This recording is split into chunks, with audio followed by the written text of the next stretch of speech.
There are truths that do not live in books, nor in carved stones, nor in the words of any historian. They live in echoes, soft as breath, hidden beneath the surface of history, like layers of memory settling through the lifetimes of our ancestors. When the eyes close, one hears them not with the ears, but with the deep chambers of the soul. And within those echoes, an old question keeps returning, as if sent from a realm older than time itself. A people who once stood before the Red Sea, where have their footprints been carried in the great current of the world? When we touch the old songs they sang, we hear not merely music, but the heartbeat of a memory that refuses to fade. Those voices rising across barren fields, those cries for freedom, for a deliverer, for a way back home, were not only the laments of a wounded age, they were fragments of an ancient story pushed into long sleep. Every sigh, every cry felt like an ember from another life, from footsteps once pressed into the burning earth beneath the eastern sun. Watching this current of memory, one realizes a strange truth. Human memory often outlives flesh. It moves like rivers, remembering their way back to the sea, even when blocked, even when diverted, always seeking the path of origin. There are communities that seem outwardly distant from Scripture, from Israel's history, yet in their songs, their rhythms, their mother-to-child stories, one hears a familiar resonance, like the call of a covenant that was never truly severed. Edgar Cayce once said, "The soul carries memories far beyond what the eyes can see." To observe a people is to observe a stream of light passing through many lifetimes, many ages. And when those layers of memory open, something extraordinary appears. They are not borrowing the stories of the ancients. They are remembering what they once lived, as if a thin thread still connects them to the ancient roads running from Jerusalem down into the Nile Valley. Looking deeper into the realm of the soul, I saw figures walking through the burning night of the desert, moonlight sliding across faces wet with sweat, their eyes fixed on the promised land even in darkness. Those footsteps traveled through 1,000 years, yet their imprint remained not on stone or sand, but in the lifeblood of their descendants. In a deep state of spiritual sight, Cayce once described lines of people carrying small objects, fragments of memory, whispered prayers, stories of their ancestors, carrying them across unfamiliar rivers into the heart of Africa. These scenes appeared as if written in an ancient manuscript long buried beneath desert sand. In meditation, he described the soul as a wanderer in dark temples, searching for its true name among shattered mirrors. And likewise, there are peoples today who do not know why their hearts tremble at the name of Moses, or why the call of freedom stirs something deep in their bones, as if the story had been written into their marrow long ago. Looking back across generations, I saw a red thread extending from ancient lands to the harbors where the dark century began. And suddenly their old songs no longer sounded borrowed. They sounded like the voices of ancestors calling from behind the mist of time. Every song, every prayer awakened something hidden for ages, as if someone were gently shaking a sleeping people beneath the dust of history. In the night wind of those barren fields, the image of the Red Sea rose again, as though the soul remembered the moment when the waters lifted and opened the path to life. Some secrets do not come from books. They come from a people who never forgot the one who led them through darkness. Though cut, erased, reshaped, the memory lived on like a coal glowing in deep ash.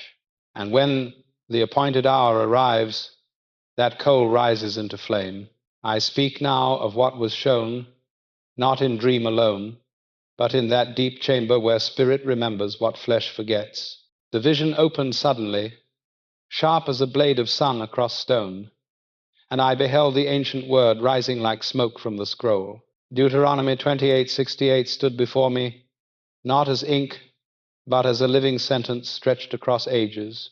I saw the phrase Egypt again with ships, and the letters trembled as if the breath of the Most High still moved through them. In that moment, the veil thinned, and I was carried into the corridor of souls who walked that prophecy long before any historian shaped a record. I saw a shoreline, dark and trembling, not the familiar Nile, but a coast burdened by the weight of iron and sorrow. The sands were coarse, wet with the memory of footsteps that did not walk by choice.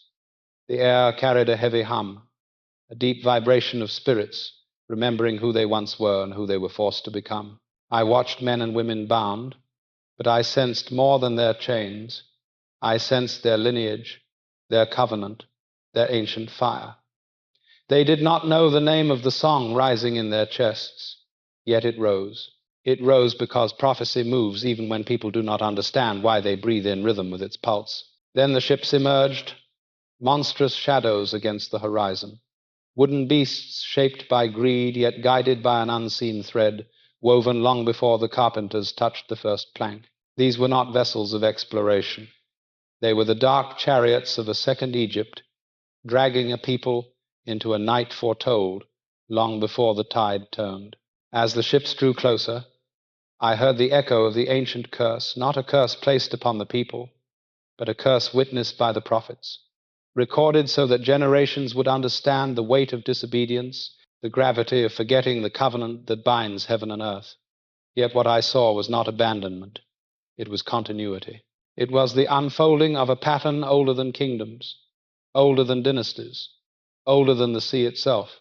The spirits of the exiled walked beside their descendants, luminous figures, moving silently as the chains rattled.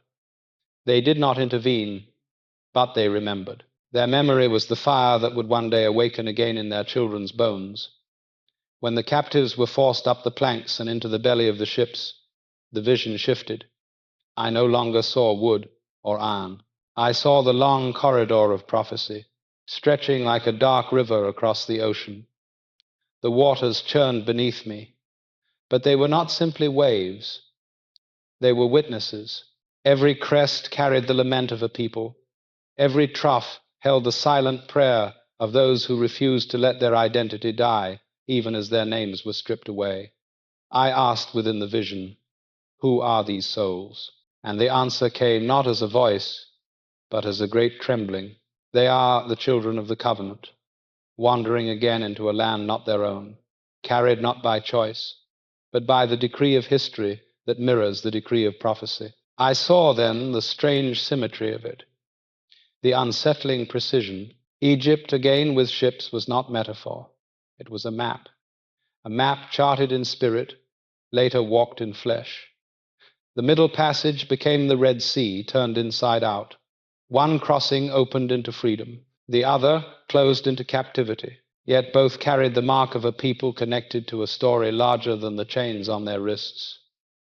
Then the vision pierced deeper. I saw faces beneath the deck, eyes wide, silent, reflecting torchlight like pools of bronze. Some prayed, some wept.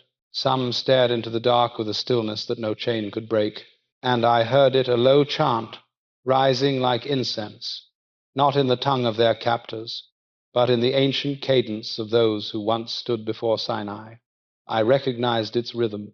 It was the rhythm of exile, the rhythm of return, the rhythm that says, "We are not forgotten." The scene darkened. A single question rose in my spirit, one that I now turn toward the listener.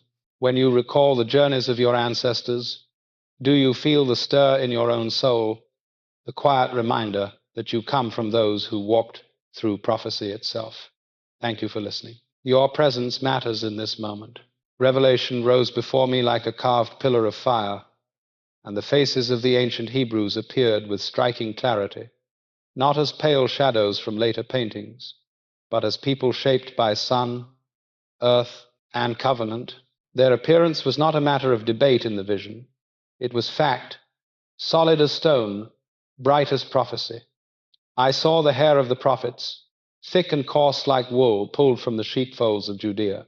I saw the skin of the elders, bronze darkened by desert sun and temple lamps. The deep tone of those who walked between Africa and the Levant, long before kingdoms drew their borders. The scriptures did not whisper these truths. They declared them. Song of Songs spoke plainly of the beauty called black and comely. Revelation described feet like burnished brass, glowing in the furnace of divine fire. These were not metaphors. These were the physical imprints of a people marked by earth and glory. As the vision widened, I understood that the Hebrews resembled the land itself. Their features mirrored the soil of the Jordan Valley, the clay of Egypt, the rugged hills of Judea. Their faces carried the warmth of the very sun that shaped their journey. No council, no artist, no empire had the authority to repaint what God himself had formed. When the Romans moved through the land, even they mistook Paul for an Egyptian. When Moses was raised in Pharaoh's court, no one questioned his resemblance to the royal household. When the Holy Family fled from Herod's wrath, they hid safely in Egypt because they blended easily among the people of that land. None of these details were subtle in the vision. They were anchors, fixed in the depth of memory. Then a mysterious clarity overtook me. I began to see the Hebrews not in isolation, but in continuity with the broader Afro-Asiatic world, a world stretching from the highlands of Ethiopia to the deltas of the Nile, from the valleys of Canaan to the caravan roads of Arabia. Their features, their languages, their rituals, their rhythm of life, all wove seamlessly into the tapestry of ancient Africa and the Middle East. The separation imposed by later centuries dissolved. What remained was a single lineage shaped by sun, struggle, and divine calling. In the vision, the appearance of Christ himself rose before me. His face was not the pale mask fashioned by later hands. It was the face described by the apostle who saw him in glory, eyes burning with fire, feet like bronze melting in the furnace, hair shining white with the purity of the Ancient of Days, yet textured like the wool of the sheep held by shepherds under the Judean night. His form radiated the fullness of earth and heaven, the mystery of spirit clothed in humanity, shaped by the lands of Africa and Israel. As I watched, the distortion of later ages appeared around the edges of the vision. Paintings, statues, stained glass, each one shifting the features of the Messiah and his people into the likeness of foreign empires. A long corridor of images flickered past me, each one moving farther from the truth. Skin lightened, hair straightened, faces thinned, geography erased. The Messiah transformed into an image useful to kingdoms, but unfaithful to Scripture. I saw the reason behind it. A people severed from the truth of their appearance could be severed from the truth of their identity. And a people severed from identity could be severed from purpose. That was the strategy of ages. But the vision did not end in distortion. It broke open into restoration. I saw the old images crumble like ash. I saw the true faces of the prophets emerge from beneath the dust. I saw the Messiah restored to his rightful heritage, radiant in the fullness of his humanity. And I heard a whisper rise in the chamber of spirit. Truth returns when the appointed time arrives. As the vision closed, a question formed like a stone placed gently in my hand, and I set it before the listener now. If the Scriptures reveal the appearance of the prophets, the apostles, and the Messiah with such clarity, what does your soul make of the truth that has always been there, waiting for the day you would be ready to see it? Ruins rose within the inner sight like embers stirred by a hidden wind, and the fall of Jerusalem unfolded with a severity that needed no prelude. The year was 70 after the counting of Rome, and the city that once carried the songs of David shook under fire, stone, and steel. In the chamber of spirit, the scene did not appear as history carved in books, but as a living exodus breaking open its second chapter. The temple collapsed first, not in silence, but in a groan that echoed across generations. Its stones cracked, its gold ran like molten tears, and the smoke curled upward as if the covenant itself mourned. Soldiers swarmed the streets. The cries of children mingled with the clash of armor, and the remnant of Israel fled not toward the kingdoms of the north, but south, instinctively, as though a thread older than memory pulled them along the river of their ancestors. With each step in the vision, I recognized a pattern. The people moved along the spine of the Nile, the old highway of prophets, traders, and wanderers who once walked between Canaan and the lands of Cush. Their escape was neither chaotic nor random. It followed ancient corridors, routes etched long before by caravans and priests, paths lined with reeds and desert wind. The refugees carried scrolls pressed against their chests, not as relics, but as breath. I felt the weight of those scrolls as if held in my own hands, warm from the bodies that clung to them. They did not know it, but they were carrying the memory of Zion into new soil. Villages received them, some cautious, some welcoming, but the bond of shared sun and shared earth eased their passage. Step by step, season by season, they crossed into Nubia. I sensed the shift in the air, the deeper tone of the soil, the rhythm of drums echoing across valleys. They blended without force. Their features matched the people around them. Their customs flowed into existing rivers of tradition. Their presence did not reshape the land.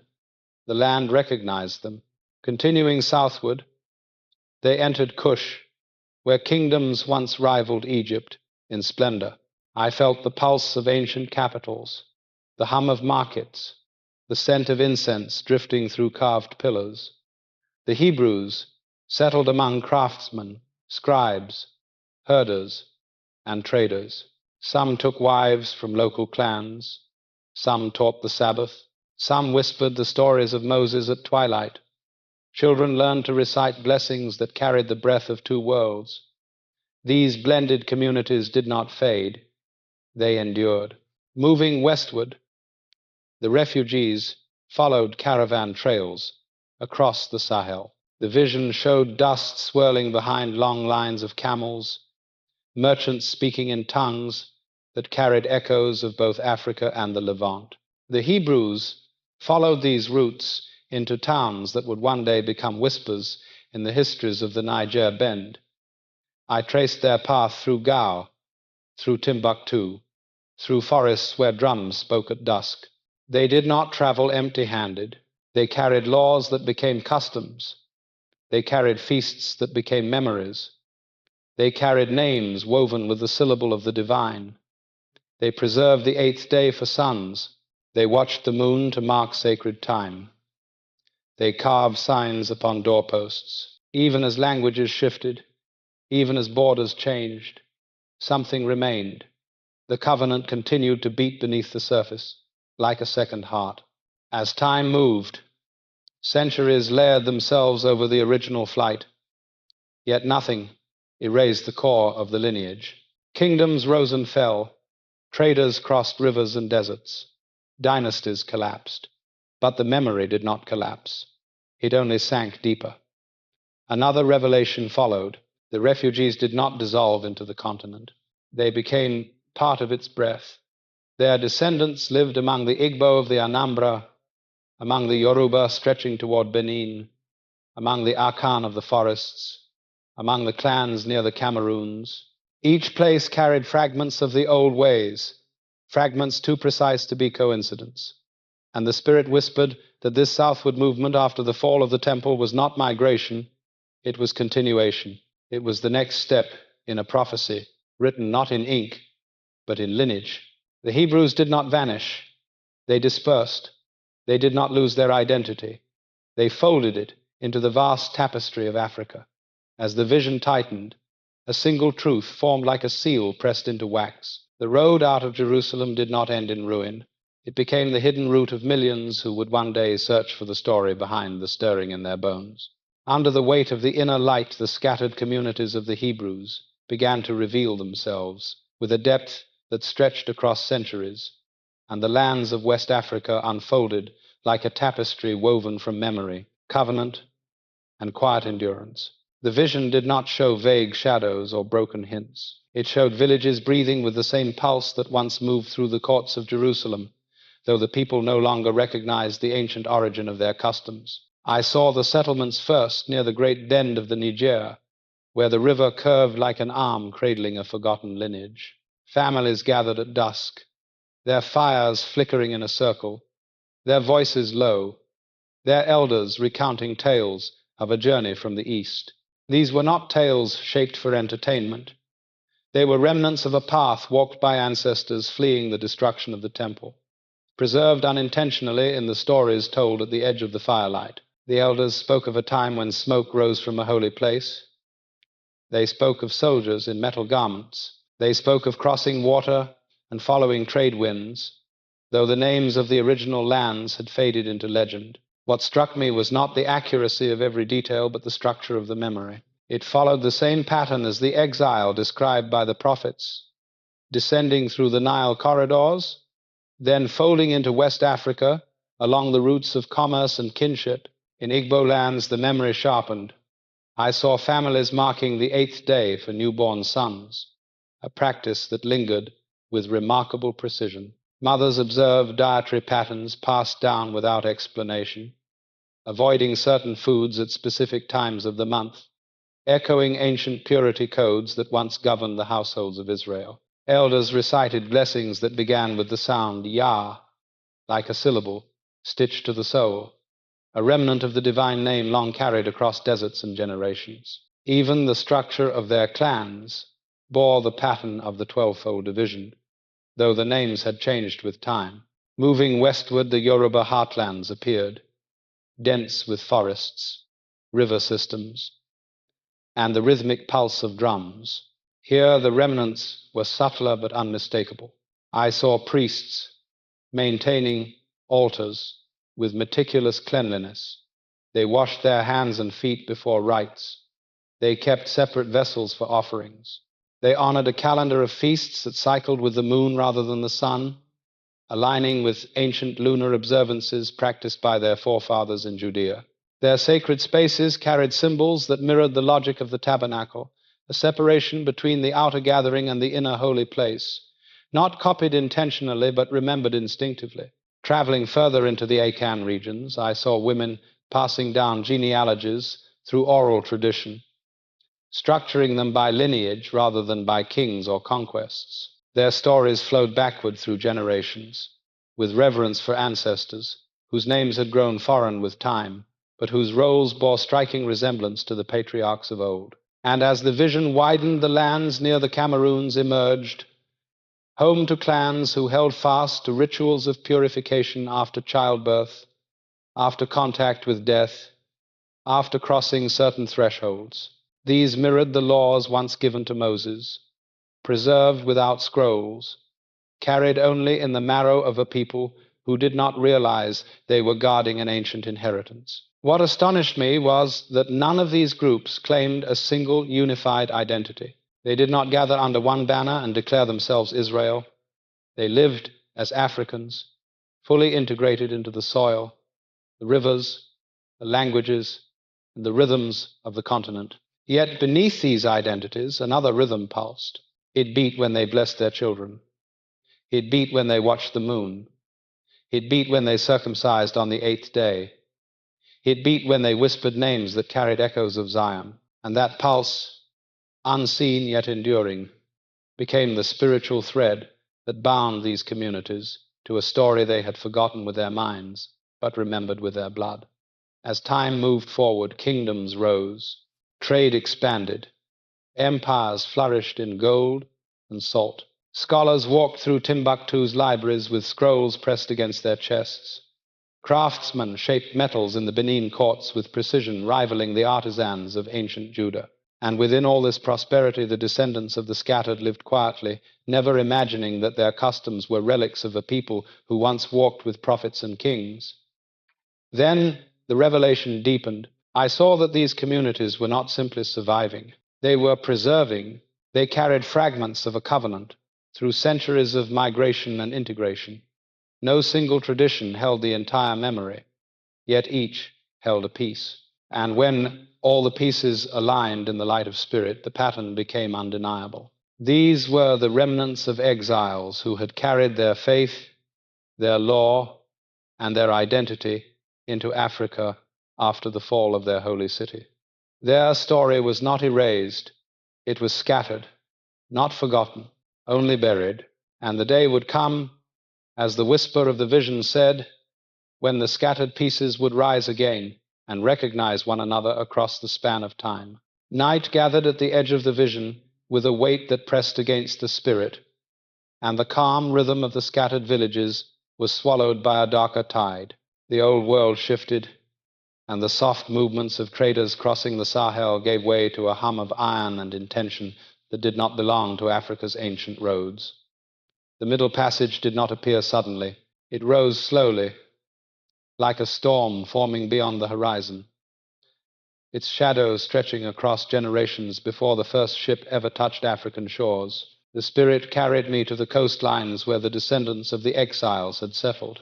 They lived in lands rich with rivers, forests, and markets, unaware that the prophecy of Egypt again with ships was circling toward them like a tightening ring. In the vision, the air along the coasts changed. The winds grew restless, animals quieted. Elders sensed something they could not name. Their ancestors had once walked out of a burning Jerusalem, carrying scrolls and memories into the safety of Africa. Now their descendants would be driven out again, but this time not by fire from the temple, nor by soldiers of an empire they recognized. Another kind of empire was coming, one born not from prophecy but from greed, sharpened into machinery. The first ships appeared as silhouettes, rising from the ocean like dark fortresses with teeth. They moved without the grace of ancient vessels. Their sails did not sing. Their boards did not echo with the footsteps of merchants seeking trade. These ships approached with cold purpose, their hulls built not to carry spices, not to carry ivory, but to carry people. The prophecy stirred in the chamber of spirit. Egypt again with ships. The words glowed like a blade pulled from the furnace. It was not metaphor. It was memory repeating itself in a new language of suffering. When the ships anchored, the peace of the shoreline broke. Men with weapons stepped ashore, carrying banners stained by the ambition of distant crowns. They spoke in tongues unknown to the land, their commands harsh, their movements swift. Villages that had once welcomed travelers with open arms now faced strangers who saw human beings as cargo. I felt the terror ripple through the coast. Families fled into forests. Mothers clutched their children. Drums beat warnings through the night, but the drums could not outrun ships built for captivity. In the inner sight, I saw nights lit by torches as chains were fastened around wrists and ankles. The cries that filled the air were not only from the living. The ancestors cried with them, their voices rising like a wind from the desert, carrying the grief of a people who had endured exile once before. The captives were marched toward the coast. Their feet left trails in the sand, trails washed away by waves before dawn, as if the ocean itself refused to keep record of the sorrow. I sensed their thoughts, confusion, fear, a small, trembling hope that perhaps this journey would lead to another land of safety as it had in ancient days. But the vision did not bend toward comfort. It bent toward the weight of prophecy. They were forced up wooden ramps and into the belly of the ships. The air inside was thick, suffocating, heavy with sweat and despair. Chains clinked in the dark like the echoes of a long-forgotten warning. Egypt again with ships. The ancient sentence pulsed. The prophecy walked among them. The journey across the ocean stretched like a corridor of night. The water beneath the ships stirred with the lament of thousands. The suffering inside the vessels became a kind of silent psalm, one carried on breath rather than on parchment. I saw a mother whisper a blessing over her child, a blessing she did not know originated in a land her ancestors had once fled. I saw a young man recite a prayer he had heard from elders who did not remember its source. These fragments of faith, kept unknowingly, became the thread that kept them from sinking into spiritual death. Storms struck the ships, waves rose like living mountains. Men died in chains. Women wept until the salt of their tears mingled with the salt of the sea. Children cried out to a God whose name they did not know they were inheriting. Yet beneath the despair, a strange fire burned, a resilience older than the nations that sought to break them. The covenant had followed them across deserts. Now it followed them across an ocean, When the ships reached foreign shores, the captives stepped onto soil where their names would be rewritten, their histories erased, their families divided. But the prophecy did not end in chains. It continued in bones, in memory, in hidden customs, in songs sung under moonlit fields. Egypt again with ships was not the end of their story. It was the bridge to another awakening, and the Spirit whispered that those who survived carried within them not only the trauma of captivity, but the buried spark of an identity that no empire could extinguish, waiting for the day it would rise again. The testimony of the blood began to rise within the inner sight like a hidden river surfacing after centuries underground, and the patterns of lineage unfolded with a clarity sharper than any metal blade forged by ancient hands. The revelation did not arrive as science alone, nor as scripture alone, but as a merging of both, a witness from flesh and spirit, joining to confirm what history tried to scatter. In the chamber of vision, the strands of DNA glimmered like threads of light, twisting and turning in spirals that echoed the ladders seen by prophets in their dreams. Each strand carried stories older than empires, stories etched not in ink but in the marrow of generations. The first line to emerge was the paternal line, the inheritance passed from father to son like a fire that refuses to be extinguished. It appeared as the lineage scholars would one day call EM2, a branch dense in the regions where the scattered Hebrews had settled after the fall of Jerusalem. Nigeria, Benin, Ghana, Cameroon. These lands glowed in the vision like embers reignited by a breath of spirit. The clusters were not random. They formed a map that aligned perfectly with the southward flight of the exiles, the same corridors traced by the refugees who carried scrolls, rituals, and memory into new soil. The light of the lineage pulsed strongest across the very belt where the darkest chapter of the slave trade unfolded centuries later. It was as if the blood itself remembered the prophecy and marked the path of the descendants who would be taken across the ocean. I felt the weight of that truth. Blood does not lie. Prophecy does not lie. When both speak in harmony, the echo cannot be dismissed. Yet the vision deepened beyond the paternal line. Another pattern emerged, softer but equally persistent, the autosomal inheritance, the blended memory of mother and father, ancestor and kin, tracing each individual back through countless generations. This second witness pulled the spirit toward the Nile corridor, toward the Levant, toward the ancient lands where prophets once walked. Faint signals, subtle lights, threads woven into the genetic tapestry of countless lives. They did not dominate the lineage, yet they appeared too consistently to be coincidence. They revealed migrations, intermarriages, encounters, and the long braided river of exchange between Africa and the Near East. I sensed merchants carrying goods along desert caravans, scribes traveling with scrolls, families fleeing famine or war, and Hebrews fleeing the destruction of their homeland. The lineage carried their footsteps. The lineage remembered. As the revelation expanded, maternal lines rose like soft luminescent strands, carrying the voice of women whose histories were seldom recorded in stone, but preserved in the deepest chambers of the body.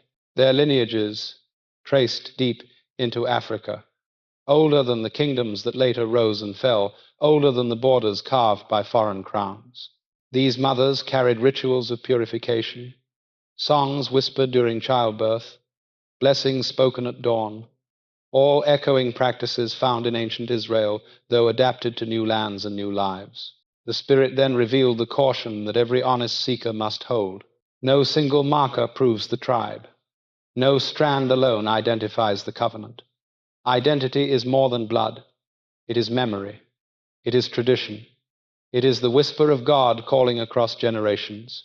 Yet, when the strands align with the history, when the history aligns with the geography, when the geography aligns with the prophecy, the pattern becomes undeniable. The densest footprints of the lineage appeared precisely in the lands where the scattered Hebrews had settled, the same coasts where their descendants were seized into bondage, the same families whose spirituals carried hidden codes of deliverance. The same communities who kept fragments of ancient customs without knowing their origin.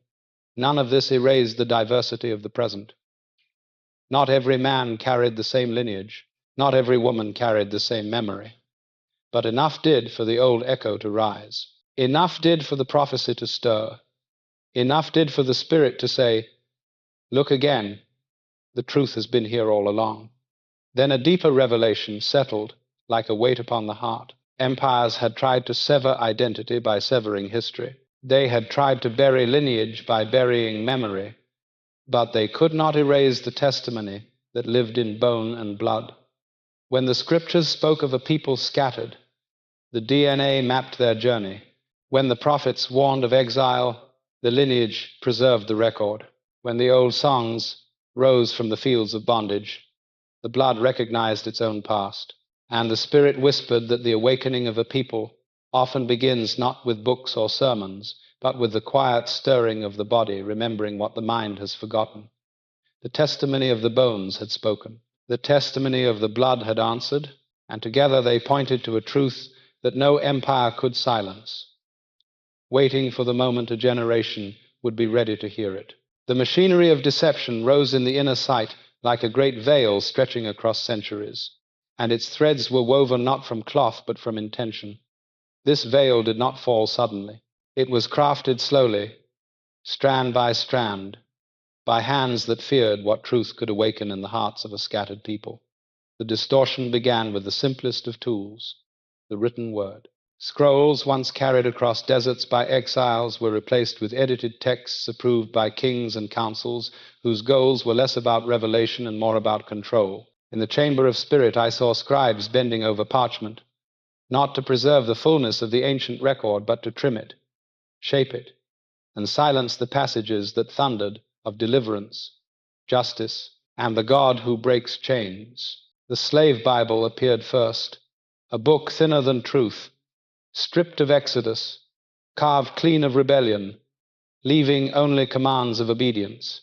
Its pages felt cold, its silence loud. It was scripture drained of fire, drained of memory, designed so that those who read it would never suspect they descended from people who once walked through parted seas. The distortion deepened as images formed. I saw hands of European artists shaping the faces of prophets and apostles into pale reflections of themselves. Brush strokes, softened features, narrowed noses, lightened skin, until the Afro-Asiatic roots of the biblical world disappeared beneath layers of foreign pigment. These images spread across cathedrals and halls, becoming the unchallenged portrait of the faith. The Messiah who once fled to Africa for sanctuary was repainted as if Africa could never cradle him. The apostles from regions near Egypt, Libya, and Judea were remade as northern figures untouched by the sun. And each stroke served a purpose. A people who cannot see themselves in Scripture become easy to sever from its inheritance. The manipulation did not end with paint. It entered pulpits. I saw preachers licensed by plantation owners, their sermons curated to serve empire rather than heaven. They were instructed to emphasize submission, to preach silence, to avoid every verse that stirred the memory of liberation. I felt the weight of their fear. They knew that if the enslaved read the full story of Israel, they would recognize themselves in it. They would see Pharaoh in their oppressors. They would see deliverance written into their own bones. And so the truth was pared down. Language was controlled. Drums were forbidden because drums carried messages older than chains. Mother tongues were silenced because remembrance is the enemy of captivity. Names were stripped away because names anchored identity. The vision shifted.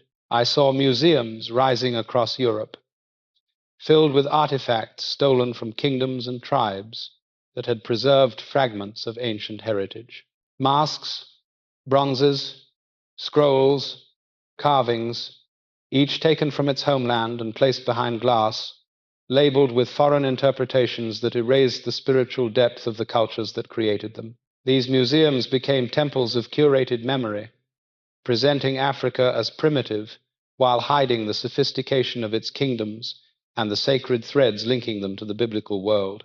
The greatest manipulation, however, lay in the erasure of connection. Scholars dismissed the possibility that the descendants of the scattered Hebrews could exist within Africa, not because evidence was lacking, but because acknowledging it would fracture the narrative that justified empire. They created a world where the biblical story was relocated to Europe, where holy lands became imaginary northern landscapes, where prophets spoke in accents never heard in Canaan, and generation by generation the deception deepened, shaping how millions understood God, themselves, and history. But the vision did not leave the deception unchallenged. Beneath every false image and every edited text, I saw the true memory glowing like embers hidden under ash. The songs of the enslaved carried coded messages rooted in the story of Moses. The customs of West African tribes carried echoes of ancient Israel. The spiritual resilience of a scattered people carried the pulse of covenant even when the mind had forgotten its origin. The manipulation was vast, but the truth was persistent. It survived in bones, in blood, in ritual, in story, in dreams handed down through generations. And as the revelation reached its deepest point, I understood that deception can dim truth but cannot destroy it. The light remains beneath the veil, waiting for the appointed generation to rise and tear the fabric open. The highlands of Ethiopia rose in the inner sight like a fortress of memory untouched by the shifting empires of the world, and the revelation unfolded with a gravity that carried the scent of ancient incense and the echo of hymns older than the languages spoken on earth today. While kingdoms far to the north debated doctrine, rewrote canon, and painted new faces over the old, Ethiopia remained as a keeper of what others tried to bury. The mountains stood like guardians, their ridges sharp, their valleys deep, and in those heights the covenant lived without interruption. The Spirit carried me first to the carved churches of Lalibela, sanctuaries hewn from living rock, pulled not from quarries but from the earth itself, as if the mountains consented to become temples. I felt the chisel marks under my palm. I sensed the devotion of craftsmen who worked not for kings, not for empire, but for God alone. Their strokes were prayers. Their walls were testimonies. Their silence spoke more truth than the libraries of Rome. Inside those stone chambers, the air shimmered with chant, the ancient tones of the Ge'ez liturgy, rising in slow waves like a river of sound, carrying the memory of the early apostles. The chants did not resemble the hymns of later cathedrals. They carried the cadence of desert winds, of old Hebrew rhythms, as though the echo of David's psalms had traveled across generations and taken root in African soil without losing its original breath. The Ethiopian Bible appeared then not as a book but as a beacon of light. Its pages held more than the 66 books known across the Western world. It held the fullness of the ancient witness, 81 to 88 books, depending on the tradition, preserving Enoch, Jubilees, the Ascension of Isaiah, and other texts that Rome dismissed as too mystical, too revealing, too dangerous to the narrative that empire desired. I sensed the weight of those books, the authority they carried, the clarity they restored.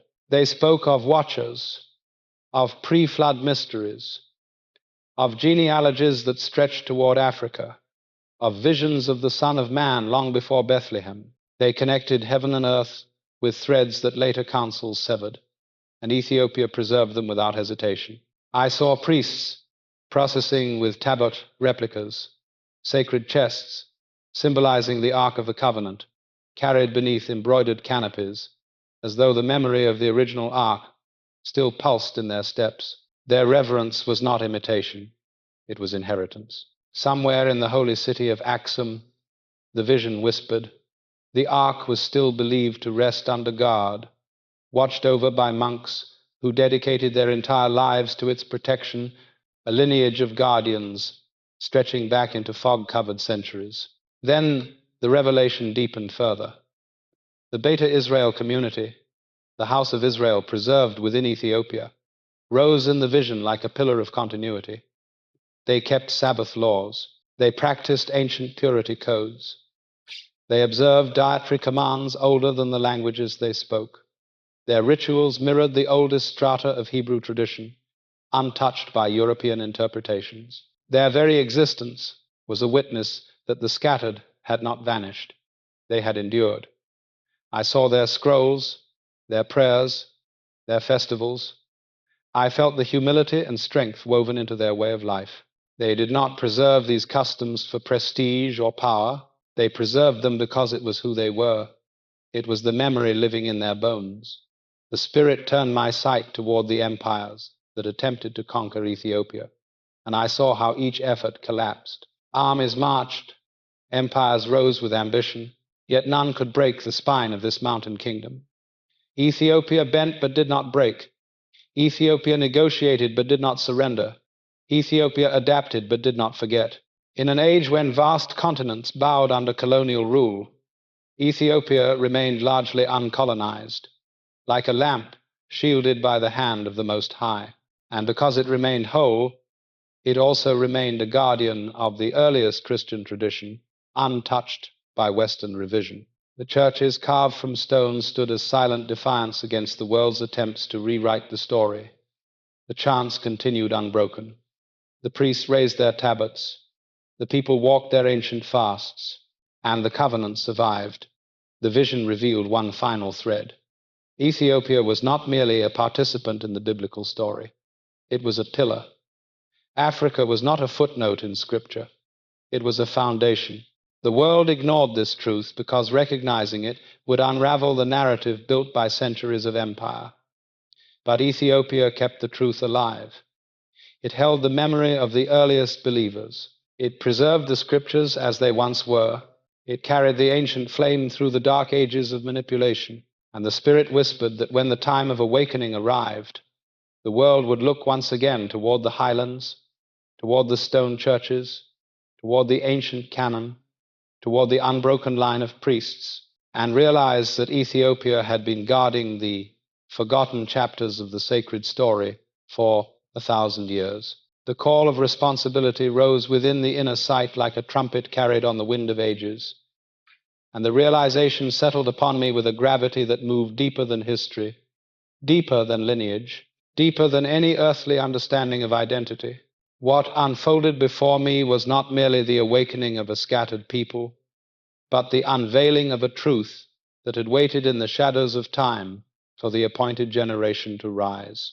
The vision opened with a single pulse, steady and deliberate, like the heartbeat of a covenant preserved through exile and chains. That pulse echoed through the bones of the descendants who had walked through the fire of empire and survived. It carried the memory of prophets. It carried the endurance of kings. It carried the resilience of those who refused to let their spirit die even as their names, languages, and stories were stripped away. Identity did not appear as a crown placed upon the head. It appeared as a fire rekindled within the chest. I felt its warmth. I felt its weight. It was not the intoxication of pride, but the burden of remembrance. The awakening did not declare, "You are superior." It declared, "You are responsible." The revelation showed me the faces of men and women who carried the remnants of covenant without knowing its origin. They prayed in fields at night, whispered blessings over their children, resisted despair with songs that rose like incense under a dim southern moon. These acts were not random. They were echoes. They were inheritance. They were fragments of a holy rhythm that refused to die. I saw communities rebuilding after devastation, forming families despite laws designed to break them, protecting one another in shadows when oppression sought to extinguish hope. Every act of resilience became a reflection of ancient Israel, wandering through wilderness, yet refusing to yield to annihilation. The Spirit then revealed the deeper truth. Being chosen was never a title of comfort. It was a mantle of duty. It demanded obedience, integrity, justice, humility, and endurance. The prophets did not speak of chosen people as those who would conquer nations, but as those who would carry light into the deepest corners of a darkened world. I saw that same mandate resting now upon the descendants of those scattered across continents. Their survival itself had been a miracle carved against the intent of empires. Their endurance was prophecy fulfilled. Their awakening was prophecy continuing. In the vision I was shown the valley of dry bones, not as a distant scene recorded by Ezekiel, but as a mirror of the present generation. Bones that were written off, bones forgotten by kings and kingdoms, bones dismissed by scholars. Yet the breath of God moved again, sweeping across the valley with a force that rattled the silence of centuries. The bones rose. They stood. They remembered. Not through violence, through identity, through purpose, through the return of the inner name whispered by the Most High. Then the revelation shifted toward daily life. Responsibility did not appear as grand rituals or dramatic visions. It appeared in small choices, consistent choices, choices woven into ordinary days, keeping integrity in a world addicted to lies, practicing patience in a culture addicted to haste, walking in humility when provoked to anger, protecting family when the world pulled them toward fracture, speaking truth when silence offered safety, showing compassion when bitterness seemed justified. These simple acts carried cosmic weight, for they aligned the individual with the ancient commands spoken through prophets. I saw another truth rise like dawn. Light does not exist to admire itself. Light exists to reveal the awakening of identity called the descendants, not to elevate themselves above others, but to illuminate the paths of all nations. Isaiah had declared it long ago, a light to the nations. This calling remained unchanged. The awakening was not tribal pride, it was divine assignment. The Spirit placed before me a question carried on a wind as old as Eden. Will the awakened walk in the character of their calling, or will they fall into the temptations of bitterness, revenge, and arrogance? The answer became clear. True awakening requires discipline. True identity requires responsibility. True inheritance demands transformation. The revelation ended with a final image. A great multitude standing beneath an open sky, their faces lifted, their hearts steady, their lineage recognized not by the world but by the heavens. Light flowed over them like oil. They were not the remnants of tragedy. They were the carriers of promise. And the whisper of spirit declared that once a people remembers who they are, no empire, no deception, and no chain of the past can hold them from the destiny written for them before the foundations of the world were laid. The veil of time thinned once more, and the forbidden books rose before my inner sight like sealed chambers long buried beneath the dust of empire. Their pages did not appear as parchment. They appeared as doors. Each one carried a weight that resonated through spirit and bone, as if the forgotten voices within them had been waiting for centuries for a generation willing to listen. The Book of Enoch emerged first, not as ink upon scrolls, but as a living column of light, carved with the memory of a man who walked so closely with God that death could not touch him. His story unfolded like a river of fire. I saw the watchers descending upon the mountains in ancient days, beings of great radiance whose rebellion shattered the harmony of earth. I saw the Nephilim rising like storms against the natural order. I saw Enoch carried through the heavenly realms, receiving visions of the Son of Man long before the name Yeshua would be spoken in Bethlehem. These visions were not myth, they were testimony. They revealed a world older, deeper, and more intricate than the filtered narratives permitted by councils who feared the raw power of revelation. Then the Book of Jubilees appeared, wrapped in the scent of ancient calendars and divine cycles. Its words pulsed with the rhythm of creation itself. It charted the times and seasons not as humans count them, but as heaven marks them, revealing genealogies, covenants, and cosmic order with clarity that later scribes found too uncompromising. Jubilees whispered truths about the ancestors of nations, including those who would one day settle across the breadth of Africa. It traced the inheritance of lands, the distribution of tribes, the laws given to angels, and the sacred cycles woven into the bones of humanity. The ascension of Isaiah followed, rising like incense through 7 layers of heaven. It revealed the pre-earthly glory of the Messiah, the journey of his spirit through celestial realms, and the war between forces seen and unseen. The early believers treasured these visions because they connected the earthly story of Christ with the eternal story of heaven. But such books threatened empire. They spoke of realms beyond earthly kings. They declared that authority came from God alone. The shepherd of Hermas, with its visions and parables, unfolded next. I saw a tower built stone by stone, each stone representing a soul, tested by faith and perseverance. The tower stretched toward heaven, revealing that the early followers of the way understood the faith as living, breathing, growing, not as rigid doctrines crafted by councils, but as the unfolding of God within humanity. Then the vision turned toward the Kebra Nagast of Ethiopia, a text preserved in the highlands, while other nations forgot its existence. It told of Solomon and the Queen of Sheba, of the Ark of the Covenant carried into Axum, of a bloodline woven into African soil with divine purpose.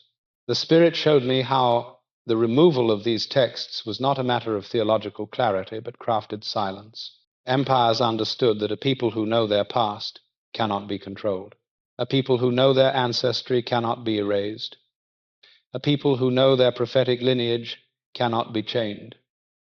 The burning of the Library of Alexandria appeared in a flash of flame. Scrolls carrying the knowledge of Africa, Israel, and distant lands were consumed, their wisdom scattered into smoke. I felt the grief of generations, but also the resilience, for not all was lost. Some knowledge sank into oral traditions, some into ritual, some into blood. The vision turned darker. I saw councils gathering, quills scratching across parchment, pages removed, doctrines shaped not for revelation but for stability of empire. The forbidden books were labeled dangerous, mystical, excessive. Their removal severed the early believers from their roots, narrowing the faith into something easier to manage, easier to weaponize, easier to reshape for conquest. Yet in the chamber of spirit, those same texts burned brighter than any sanctioned manuscript. Their truths refused to die. They survived in Ethiopia's canon. They survived in fragments preserved by scholars. They survived in the spiritual instincts of a scattered people who sensed that the stories in the Western canon were incomplete. Then the revelation showed the deeper purpose. These lost books were not meant to inflate pride. They were meant to awaken destiny. They revealed the ancient days when angels walked among men. They revealed the genealogies that connected Africa, Israel, and the Near East. They revealed the cosmic warfare that shaped human history. They revealed the Messiah's identity not as a figure molded by empire, but as the eternal Son of Man, whose story stretches beyond time. The Spirit whispered that the restoration of these books would bring restoration of identity.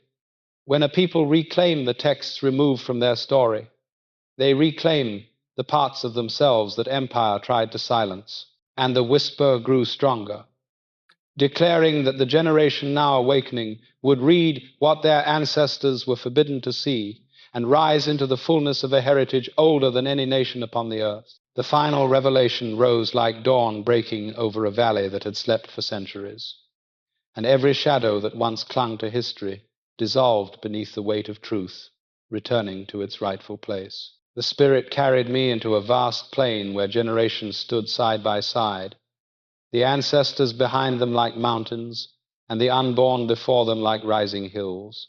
In that plain, the story of exile, scattering, survival, and awakening reached its full circle, not as triumph shaped by pride, but as a reminder shaped by destiny.